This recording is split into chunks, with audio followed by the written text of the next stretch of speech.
Oke, bertemu kembali bersama saya Abdul di Tani PSP. Hari ini saya ingin nge-review cabai kita ya, yang kemarin di video sebelumnya juga sudah saya upload. Hari ini sudah memasuki panen di buah ketiganya, bisa dibilang seperti itu.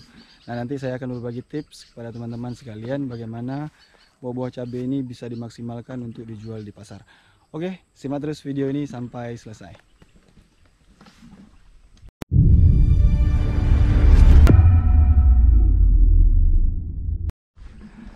Nah, ini kalau diperhatikan ini pohon cabai ini sudah memasuki fase buah ketiga. Buah ketiganya, buah keduanya tuh kalau dilihat nih tinggal yang merah-merah ini aja. Jadi buah yang ketiganya itu tinggal yang hijau-hijau. Nah, saya ingin sedikit berbagi tips kepada teman-teman yang biasa kami lakukan ya. Kalau untuk cabai lokal ini sudah memasuki fase sampai buah ketiga seperti ini, itu kita petik hijau, kita petik buah hijau kayak gini.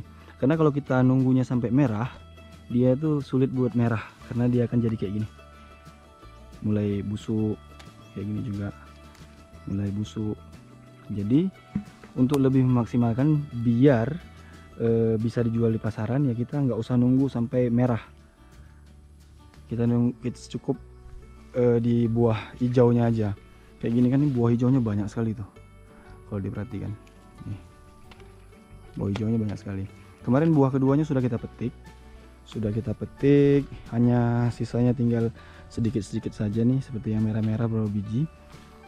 Nah, untuk di buah masuk ke buah ketiga ini kita nggak metik merah lagi, kita metiknya hijau. Jadi dua fase kita melakukan pemetikan ya. Petik pertama kita petik full merah, kedua merah, yang ketiga kita fokusnya petik hijau. Karena kalau kita biarkan ini sampai merah itu sulit sekali untuk mendapatkan merah, itu agak sulit, soalnya daun-daunnya itu sudah mulai rontok ya kan. Terus hama-hama penyakit pun sudah mulai banyak yang berdatangan seperti ini. Nah, ini kalau kita total ya, buah-buah hijau seperti ini kalau kita petik lahan seluas ini ya minimal bisa menghasilkan paling tidak 1,5 ton sampai dengan 2 ton untuk petikan hijau. Jadi kalau saya pribadi itu ya, untuk cabai petik hijau itu, nah hasil penjualannya inilah yang saya gunakan nanti untuk persiapan lahan baru, untuk menggantikan lahan yang lama ini. Nah, seperti video saya sebelumnya kan, di lahan yang satu lagi itu kita masih fokus ke buah kedua. Terus ada juga satu lahan lagi kita fokus garap baru. Nah, ini sudah masuk ke fase buah ketiganya. Jadi lebih kurang seperti ini ya. Jadi keunggulan cabai lokal tuh kayak gini. Ini benih cabai paten. Kenapa saya nanam cabai paten? Walaupun di buah pertamanya itu nggak begitu banyak, buah keduanya juga sedang, tapi buah ketiganya itu memang luar biasa lebatnya. Ini khusus untuk cabai paten. Nah, di fase perawatan buah ketiga ini juga kita masih tetap melakukan pemupukan. Jadi kedengarannya agak lucu kan, pohon-pohon kayak gini yang udah rusak masih aja kita pupuk. Itu alasannya kenapa. Ini kan lagi mupuk nih, lagi dikocor, entah kocor yang keberapa pun saya nggak tahu nih. Yang jelas kenapa kita masih tetap konsentrasi pemupukan dan pengocoran, karena di fase buah-buah seperti ini untuk petikan hijau, kita itu yang kita jaga tuh buah-buah yang kayak gini. Buah-buah yang masih kecil ini, bagaimana dia bisa jadi buah yang standar dengan ukuran yang layak jual, seperti itu. Karena kalau khusus untuk cabai hijau itu permintaan pasar itu agak sedikit cerewet. Karena terlalu kecil mereka nggak mau. Mereka maunya yang sedang-sedang aja. Nah, kayak gini, ini kan kecil. Nih, kayak gini kecil. Inilah kita saput dengan pupuk biar ini jadi besar. Kalau kita mupuknya pun nanggung-nanggung, dia nggak mau besar. Makanya saya di fase buah ketiga ini kita melakukan pemupukannya itu dosis pupuknya agak sedikit tinggi. Contohnya kalau biasanya kita untuk drum ukuran 250 liter itu kita hanya menggunakan 4 sampai dengan 5 kilo untuk menjaga buah cabai hijau ini biar bisa besar. kita naikin pupuknya menjadi 8 kilo. Jadi pemakaiannya 6 kilo NPK 1616, 2 kilo boron ditambah dengan pupuk kompos cair. Nah ini lebih kurang drumnya drum ukuran segini. Dosisnya disebutkan tadi ukurannya segini. Jadi ini kan nampak jelas nih. Nih, kalau yang kayak gini nih udah layak jual, standar untuk dijual. Tapi kan sayang nih buah-buah yang seperti ini. Buah-buah yang seperti ini yang kita usahakan jadi besar. Dan insya Allah bisa besar jika kita konsentrasi tetap merawatnya. Kadang-kadang terlihat lucu gitu kan. Lah kok pohon-pohonnya udah, daunnya sudah rontok gitu, kok masih dirawat? Ya karena bagi saya sih, pohon cabai itu sudah tumbuh, tinggal dirawat. Kenapa nggak dirawat? Gitu. Dia sudah tumbuh, sudah diberi rezeki lah. Kenapa harus dibuang-buang? Kenapa kami nggak metik merah? Karena kalau dipetik merah tuh kayak gini nih. Contoh, tuh sudah banyak yang busuk-busuk. Sudah banyak buah-buah merahnya itu yang nggak jadi, nih kayak gini. Ini kalau kita paksain dia untuk merah, kayak gini. Sebenarnya bisa aja kalau saya mau dapetin buah merah, saya tinggal semprot etrel kayak gitu kan, biar bisa merah semua. Nah, itu memang nggak pernah saya lakukan, karena bagi saya yang mengkonsumsi cabai ini nanti kurang sehat gitu kalau kita semprotnya pakai etrel, kecuali tumbuhan-tumbuhan yang kecuali yang ada kulitnya, mungkin masih logika kalau mau disemprot etrel. Tapi kalau cabai ini kan dari kulitnya pun dimakan, jadi memang kalau saya nggak rekomendasikan. Itu tergantung petani itu sendiri sih. Soalnya saya lebih mengedepankan bagaimana kita bertanam cabai ini, bertanamlah dengan benar seperti itu. Saya pun bukan orang yang pintar di tanaman cabai, tapi saya lebih berprinsip kerja harus jujur seperti itu. Jadi begini loh, kenapa saya mengajak teman-teman itu untuk tetap merawat cabai minimal sekali, seperti di video saya sebelumnya itu sampai ke buah kedua. Nggak usahlah kita mikir sampai ke buah ketiga gitu, karena biayanya kalau kita nggak pintar ngitung biayanya itu akan malah rugi seperti itu. Tapi kalau kita sampai ke buah ketiga, teman-teman bisa lihat lah nih, lahan sebesar ini sampai ke sana ya.